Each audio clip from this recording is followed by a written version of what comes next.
Heidi ho there, folks, and welcome back to more Deadly Premonition. It actually just began to rain right before I started saying something, which I was hoping it would, because we have to go get that flower I was talking about last time. Hopefully we actually get that chance. In our slow-ass car. Really slow. I still don't know why whenever I go to turn, this wants to change. I still have a little bit of a cough. It's thankfully not as bad as it used to be. Thank God. I just realized we got back in the car with the 30% gas. We, Speaking of 80s movies, stuck. one jewel in the rough springs to mind. Uh-huh. Deadly Spawn. Ooh. Do you remember that one, Zach? Back in '83, directed by Douglas McCown.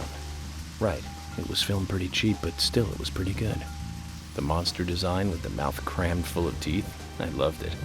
So many delicious B-movie cliches. Did you know that they made a sequel? But I never got to see the sequel. The rental store didn't have it for some reason. They said the staff for the sequel was totally different from the original. Wonder how the sequel turned out. You know, the monster in that one responded to sound. Wait, Zach. Sounds a lot like the movie Tremors. Ah, that one I know. That one was back in '89, directed by Ron Underwood. Now that was a great role for Kevin Bacon. Masterpiece. Zach, that one had sequels like crazy. I remember there was a fourth one. I've only seen the first one, though. There is actually a fourth. There's actually like 6 movies now, I think, in the Tremors series.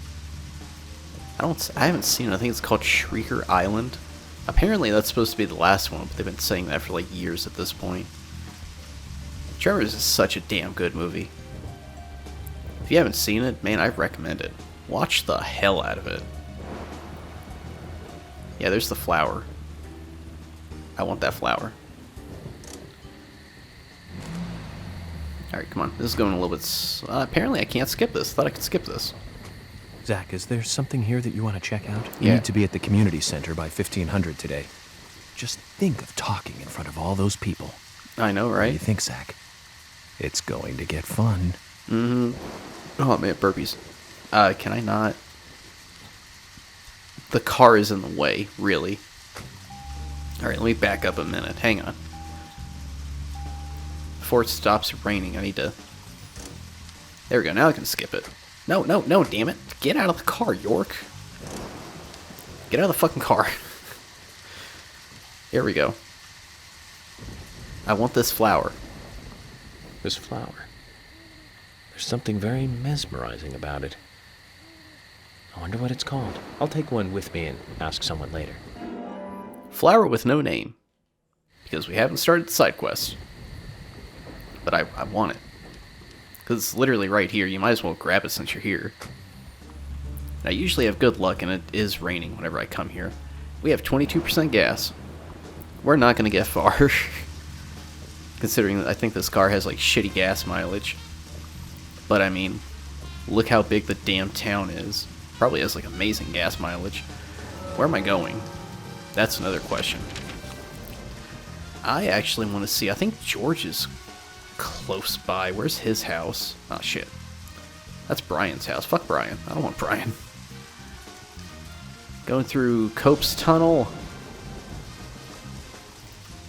Where is George? That's the place I want to be. This is the rec center, or as they call it, community center. Where's George? Greenvale Sheriff's Department. I think George is like right here. Nick's house. That house. I'm pretty sure George lives really close by. Book Mountain Bank. I have... What? Okay. I thought George lived close to the sheriff's office. Galaxy of Terror. Oh, the deer. The Deer Yard Hotel. You can also fish over there, apparently. Look at that. Apparently there's a kingfish or something there. We have to get a fishing rod. Where is George? Where's George's house? Wood path, it says. This is the way out of town. We don't want that.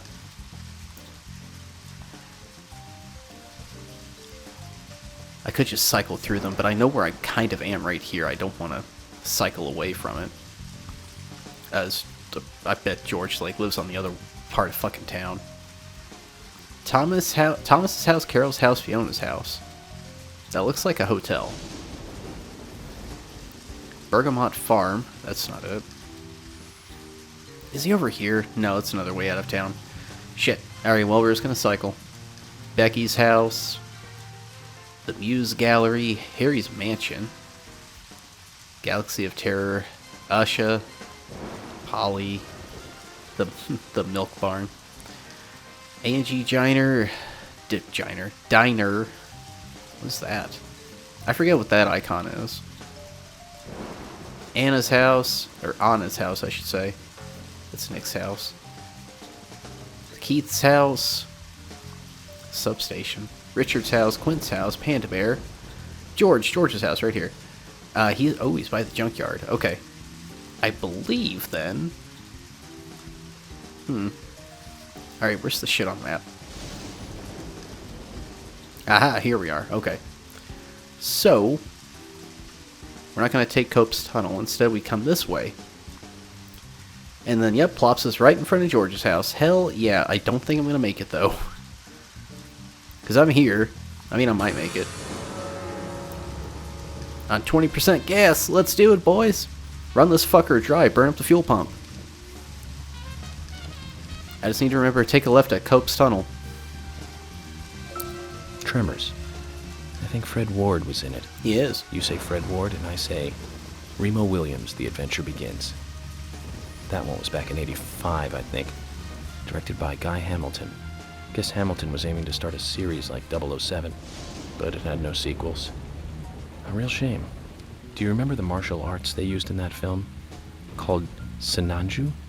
The ultimate in martial arts, using no weapons at all. Remo's Master Chun ran across water, remember? And he loved soap operas. Man, that was a good character. He was played by Joel Grey, the best supporting actor in Cabaret. Of course, in Remo, he had so much makeup on you couldn't tell. Indeed. 12% gas, boys. I think we might make it. I'm not too worried about running out of gas. We have a flare. I think we were given a flare. That's the junkyard. So, yep, George's house is like right here. We're gonna make it, Pa. We're gonna make it. Fucking barely. We'll have to ask George to give us a lift. We can't get to his house, though. I can see the hedges all the way around. And I hit a curb. I think if you start breaking stuff, you get like a deduction that says like reckless driving. Here's George's house. Alright, let's get out of here. We should just be able to knock. Call for someone. Wonder if anyone's home. It's George. Agent Morgan, look, my mother is sick. If it's not urgent, I'd rather we did this later. I'm sorry to hear that. Anything I can do? No, this is a private matter. I can't ask for your help.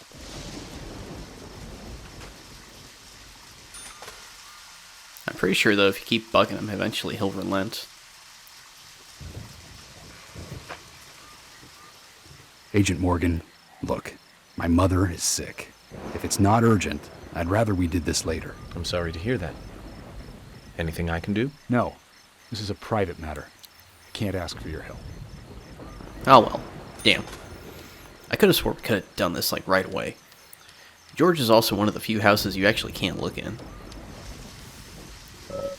These bushes have been left to grow. George Woodman. Got his own card. I have to cough again.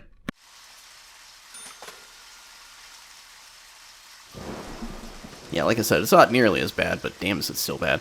I think you can only, I guess you can only come to him at chapter 2. I think you can observe. This must be George's. All this display of power, it definitely suits him. Well, shit. I was hoping we could just, like, talk to him. And we can go ahead and get the side quest done, but I guess not. We have 10% gas. The gas station is actually close by.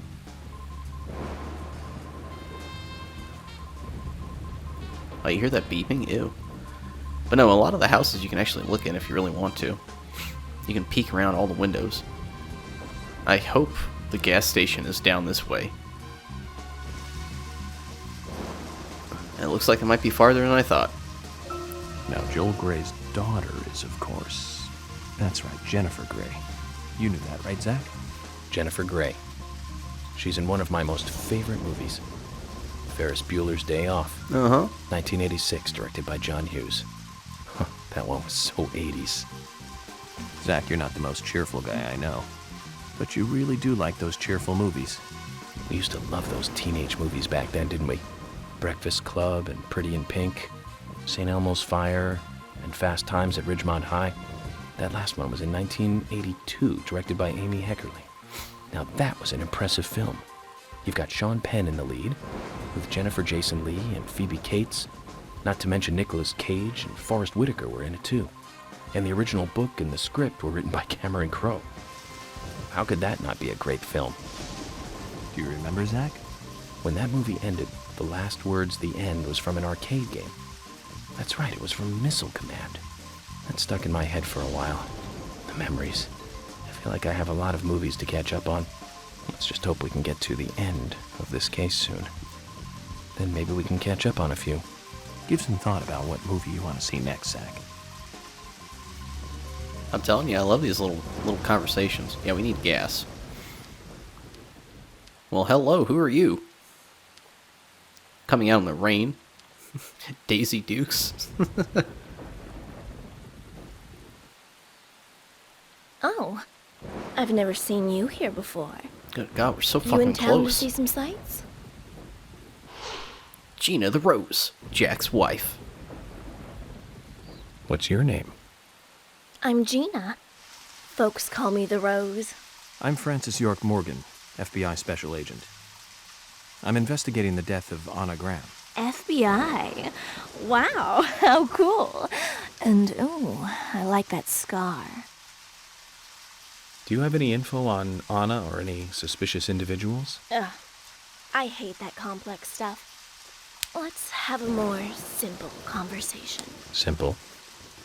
Yeah. Do you want gas or not? Why, yes, I do. He has to think about it. Hey, people really like my service. They like it when I put it in, and they like it when I pull it out. Do you like the way I pump it? Sure. Let me know if you want me to pump it. Alright. Get the perfect car wash in the rain of all places. Let's do it. No, I want to say yes. Go ahead, just like lay your head right onto that. Let the smack up against the goddamn windshield wipers. You missed a spot that the wiper didn't get. You like phased right through it. You're hell of a good at your job. Sweet. Alright, yeah, I need gas. $5 a gallon. Can't believe how expensive gasoline has become. Boy, that is, like, not really dated nowadays. Gas was $5 a gallon not too long ago. Is there anything else I can help you with? What can we buy? Oh, is that all we can buy? Damn. Yeah, we're finished. We're good. You cleaned the car really well in the rain, sweetheart. Thank you. Spotless. Not a wet streak or watermark on it, you know? Yeah, it's a good thing we did get gas. We're already down to like 99%. We used 1% just idling.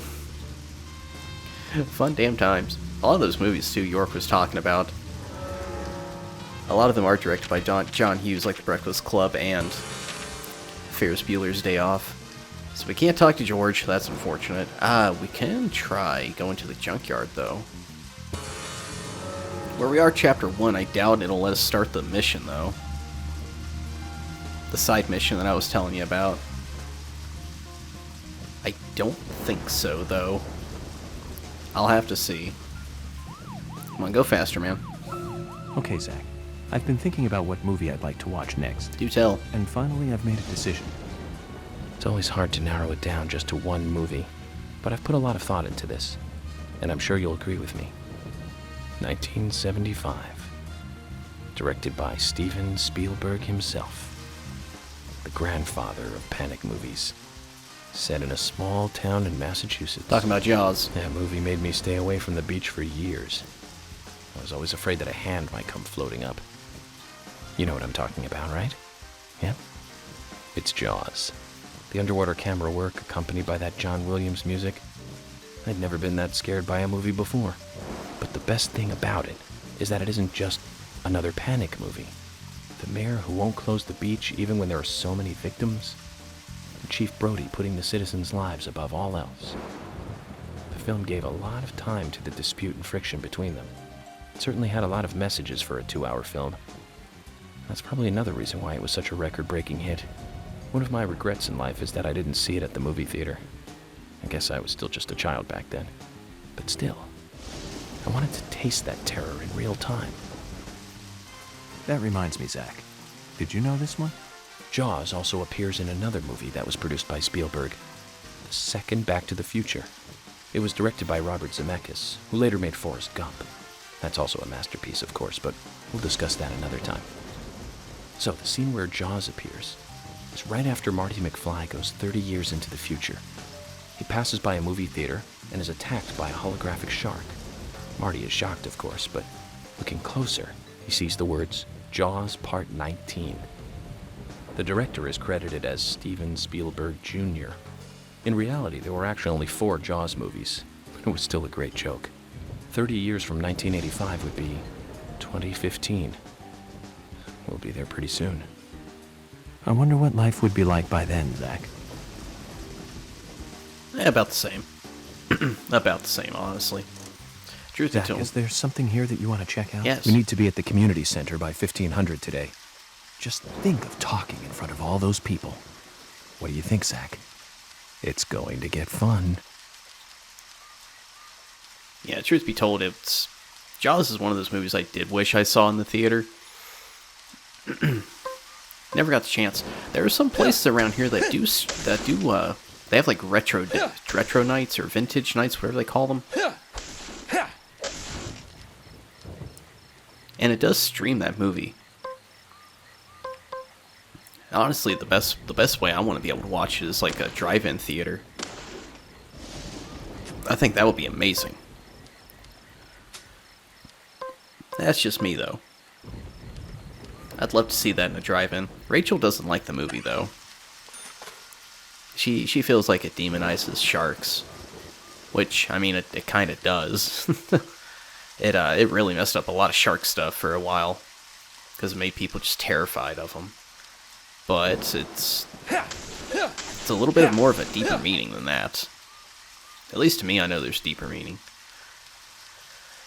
What is this? York's car. Hey, we found it. Hell yeah. We found it, boys. We don't have to do a side mission. However, I doubt we're gonna find anything else, it seems. I know you have to come here and, like, you go through, like, this whole maze. But I guess the guys in here, probably because it's raining. When it rains, no one wants to be out. So I think we might be stuck, unless I can try going in. But it does say it's closed. We'll give it a shot, though. Probably shouldn't try to get in there. I mean, you could. You have a badge, you know. It's like, warning, let me in. Alright, yeah, we're gonna have to give up. We're gonna go back to the hotel. Call it quits for the night here. I feel like there's like my wrist for some reason is like so itchy today. I don't know why. Alright, how do we get to the hotel? How do we get to the hotel from here? Is it this way? Well, there's Cope's Tunnel again. I don't think that's it. We could sleep here if we really want to in the graveyard. You can also meet the gravedigger here. He's hilarious. I think the hotel is... Ooh, Emily's house. Ooh, we have side quests for Emily already. Let's go do that. Come on, move, car, move. Hopefully I'm going the right way, because this is the right way now. I think this is the right way.